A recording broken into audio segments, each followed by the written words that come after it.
We interrupt your scheduled viewing to bring you this emergency broadcast.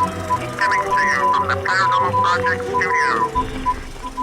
Mothers, look up your sons, and fathers, look up your daughters. It's the men behind the curtain.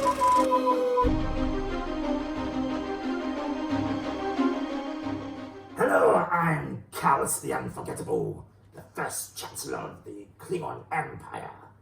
I'm a refugee on this wretched planet called Earth. I can't even take you seriously when you're wearing that thing. Why are you trying to make me up? Oh, baby, It's shh, part of the thing. shh. Oh, I thought you were done. No, you just wrecked the thing. Sorry, I thought you cut it. No, we didn't. Anyway, hello everyone. My name is Brad. This is Dan. He's an illegal alien tonight, I believe. That's it. I am a refugee of this wretched planet. Wretched planet. What's your planet's name?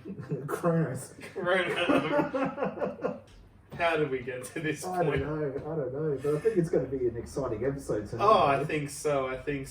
Well, I suppose with all the talk about the American government coming out with the fact that the UFOs are real. Oh, Yeah, and it's been coming out for the last so many months.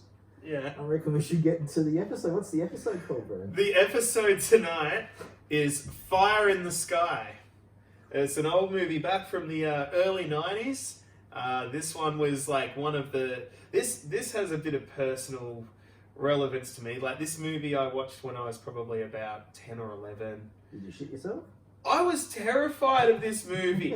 Like, I only vividly remember the scene where he gets abducted, and spoiler alert, that happens in the movie. We're doing this about alien abduction, so it goes without saying that there's going to be some abduction happening. True. You know, Brad, if you were abducted, I'd be like, Get the fuck "Sit away up, with man. Take my strong finger. you creepy ass man. It's clean, just stick it in your mouth." Keep your fucking hands to yourself. Keep your hands to yourself.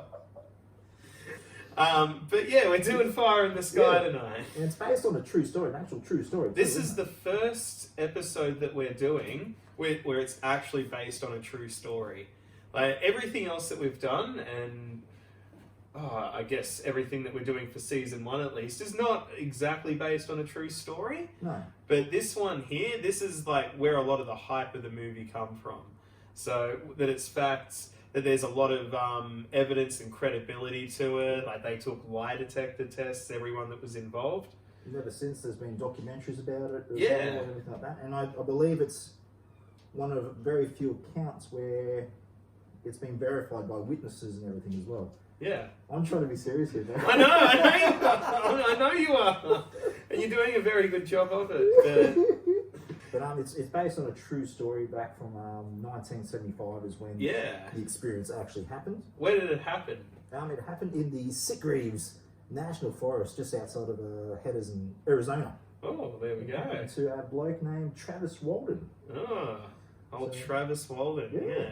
So I must say, in the movie, the guy who played Travis Walden, he reminded me a little bit of like Paul Rudd Yes. mixed with a young Richard Dreyfuss. Yes, it's like if they had kids. And Yeah. It just came out like a mix. Yeah, It was great. and it was just like, If they redid the movie, definitely Paul Rudd would have to play the. well, I think he's a little bit above that now, but but it goes without saying that like for the production value that it had, I think a lot of the money for the budget went into the sequence, the abduction sequence, because that was very well shot and very well done. I have to say, yeah, it was really. I wasn't expecting it to be as intense as it was. Yeah. Like it was intense. Because that's the first time that you've seen that, This is isn't the it? first time I've seen the movie, yeah, and yeah, it was practical effects once again. Yeah. And I'm a big believer and a big fan of practical effects over CGI. Yeah. So I feel it just gives an extra added level of realism. I can tell by your costume. But you completely bang on there. Like, I think it was just a lot of the tension building. A lot of the times with using puppeteering and practical effects, it can give off that more realistic effect. Definitely.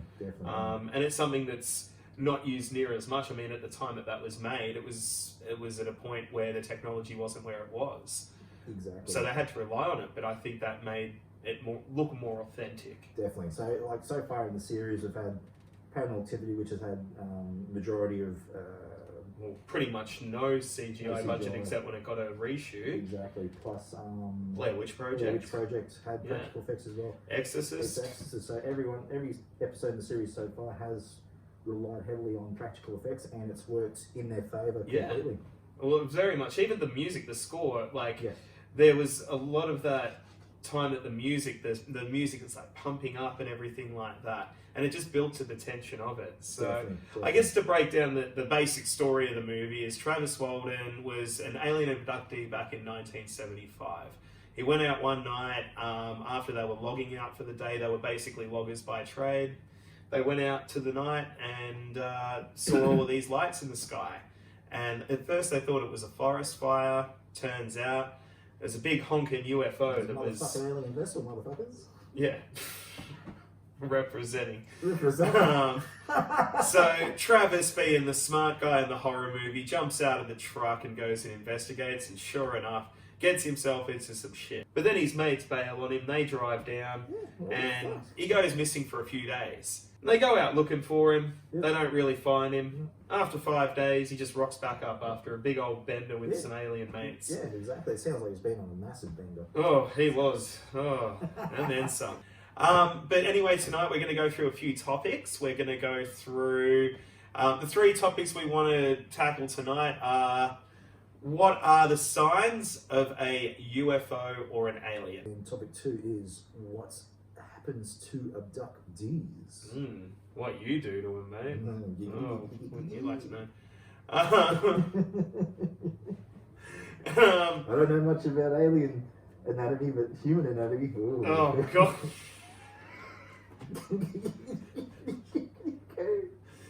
And the third one, like Daniel's sex life, will be how real is it? And we'll get into that, but first we'll introduce a clip from the movie. Yep, Now this one's going to revolve around the first topic, which is what are the signs of a UFO or an alien?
Yeah, how good was that? That's fucking great. Good. I don't think it was good for Travis there. No, it was great for us as entertainment. Yeah. Well, yeah, that's pretty much what goes down when like you encounter a UFO or an alien. It was what's reported, at least anyway. There's a few telltale signs that they say when there's like a UFO or an alien around that people encounter. Definitely. So one of those like electronics screwing up, like cars going with batteries flat, radios screwing up a bit. I guess the big thing that people report with UFOs and the signs of it are lights in the sky. Like, I guess in talking about fire in the sky, we should talk about lights in the sky. Well, there are thousands of reported sightings of UFOs every year, but that's still only a small percentage of of how many are actually out there that people aren't reporting. Well, you see all of the ones that pop up on YouTube, and I'd say majority's sake that some of them are fake, Yeah. or majority of them are probably fake. Yeah. But at the same time, you can't. A UFO is just that, it's unidentified flying object, so Yeah. it doesn't necessarily have to be an alien or an alien spacecraft. It could be a bit of space debris or something like that. Well, you also look at this day and age where drones are commonplace as well. Yeah, exactly. Like, there's so many factors that go into identifying things now. But then you talked just a little bit before about how the government, the US government, is now acknowledging Yes. UFOs. Yeah. Ben Hansen went out with Travis on a documentary, and they found that within. So they had the UFO landed here. Yeah. Within the radius, the trees actually grew. Their fibers grew 36 times faster Oh, wow. than the trees on the outside, but it was on the inside. Well, where it all went down. Yeah, but it was on the inside of the tree. Oh, So okay. The parts facing towards the UFO sighting itself. So some weird shit happened to the Weird ground shit happened, where the spot where That's it all it, went exactly. down with Travis. And that investigation happened about, I think it was 15 to 20 years after the initial Oh, there you go. It was still happening. Still Well, there you happening, go. yeah. Well, yeah, I mean, they're just some of the things that happen. Like, one thing that I guess touches on with the paranormal side of things is paralysis. Yes. Like, we sort of deal with things like sleep paralysis and the paranormal. But in the sense of when Travis was, I guess, tractor beamed, or phased. You watch Star Trek. Yeah. What's the phase? What's the thing that It's called, freezes people? it's called a transporter, so it's like beaming me up, Scotty, and stuff Oh like god, that. that sounds ridiculous. Yeah. So we can beam me up again. Star Wars is heaps better, by the way. We'll discuss that later. Yeah, we'll on, get which into is that. better. But in any case, I guess the big thing that people report with UFOs and the signs of it are lights in the sky. Like, I guess in Yep. talking about fire in the sky, we should talk about lights in the sky. Well, there are thousands of reported sightings of UFOs every year, but that's still only a small percentage of how many are actually out there that people aren't reporting. Well, you see all of the ones that pop up on YouTube, and I'd say majority's sake that some of them are fake, Yeah. or majority of them are probably fake. But in saying that, with what did they say? With every lie, there's a little bit of truth. Yeah. But at the same time, you can't. A UFO is just that, it's unidentified flying object, so Yeah. it doesn't necessarily have to be an alien or an alien spacecraft. It could be a bit of space debris or something like that. Well, you also look at this day and age where drones are commonplace as well. Yeah, exactly. Like, there's so many factors that go into identifying things now. But then you talked just a little bit before about how the government, the US government, is now acknowledging Yes. UFOs, Yep. that they exist. Because we've been in talks with them, and we're gonna take over the. Oh, your mates, eh? Yeah. They're right now in the sky. Oh. Yep. Just waiting for our time to come. We'll make Earth a better place. Oh my god. Oh. I guess getting on to the next topic now, and we're going to play the scene from the movie, the abduction scene.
Cool. Yeah, It's yeah. terrifying. Right. This is an X-Files, motherfucker. This is like that's pretty much what a lot of abductees say happens when they go under the knife, so to speak. Well, that's the one consistent thing that comes up in all of the like UFO and alien movies that we've watched is that like the surgeries and the invasiveness and the, dare I say, probing.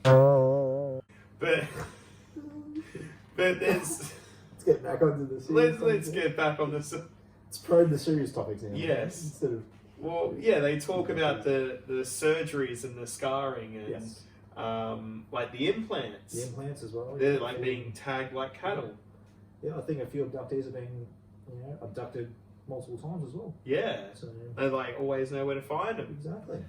I guess it's also one of the themes of the movie as well that it went through with Travis was the there was like the PTSD flashbacks. Yes. Like, you don't necessarily remember everything at once, but just a certain scene or a certain activity can trigger some really Yeah, bad, it was like something he reacted to. Exactly, yeah. And it was just like him being in the kitchen or hiding under the table, Or on the table, and I just where pulled it back. like he just reminisced, or I shouldn't say reminisce, that's the wrong word.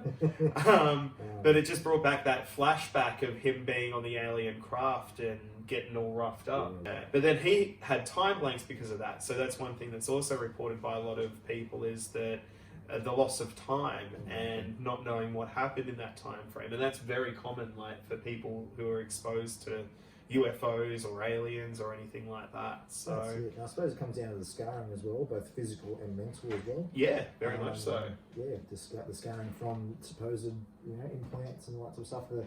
I think a lot of abductees have the 3 dots as well on themselves. Yeah, that's a common thing. Then you get the mental scarring, which is the aftermath of everything, the bringing back of the memories and all that sort of stuff. And sometimes you can get over it and you kind of live a good life, and then other times it just wrecks you.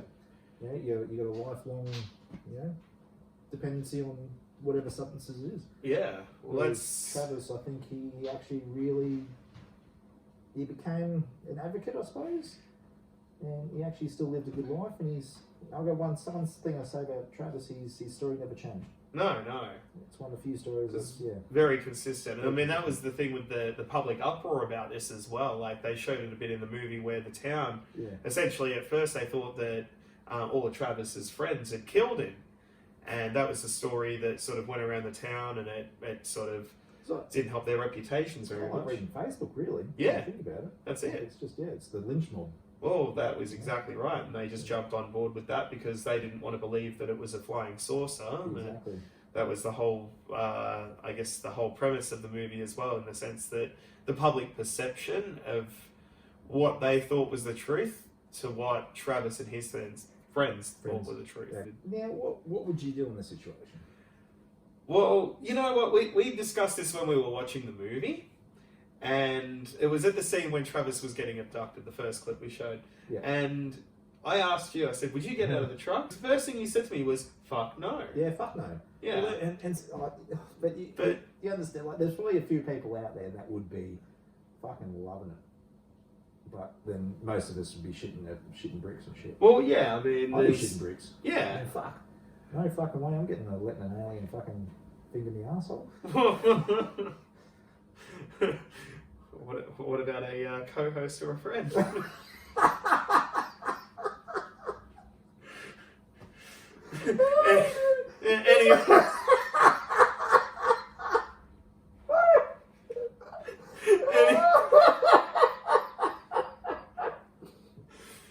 Anyway, we're gonna show.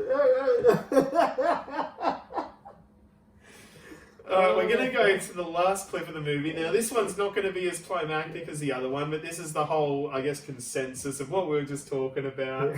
Not before that. How real is it? First unsolved case, Frank? Oh, I wouldn't say that exactly, Sheriff. Just waiting for the real truth to come out. Well, that doctor seemed to think it was real.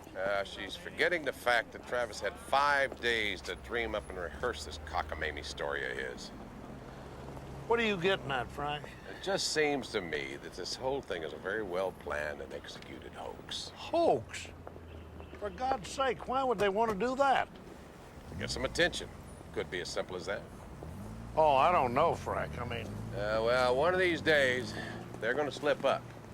And when they do, I'm on my way back to Snowflake. all the way from Montana. From the friggin' North Pole, if I have to. I'll see you then, Sheriff. Anyway, that was pretty much summing up tonight. That last clip was old mate the sheriff, or I shouldn't say sheriff, he's some investigator that come along.